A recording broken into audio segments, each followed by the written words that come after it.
आपली पालीची यात्रा तुम्हाला माहितीच असेल. पालीच्या म्हणजे पण एक नंबर खंडोबा.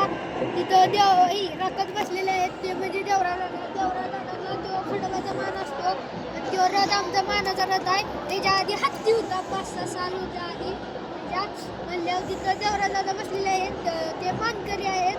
आणि तिथं ते सगळं दिसतंय ना ती देवाची भक्त आहेत. आणि बघू शकता तुम्ही त्या साईडला देवाचं मंदिर आहे. अजून देव आता 4 वाजलेले आहेत आणि आता 5:30ला लग्न आहे. सकाळपासून हीच गर्दी आहे, वाढत जाते, कमी होत नाहीये. आणि सगळीकडे आपण जल्लोष आहे, जल्लोष. आणि त्या साईडला आपल्या काट्या नाचवत आहेत माणसं. नंतर त्याच्या पुढं तिकडं पाळणं आहेत, यात्रा आमची भरलेली आहे.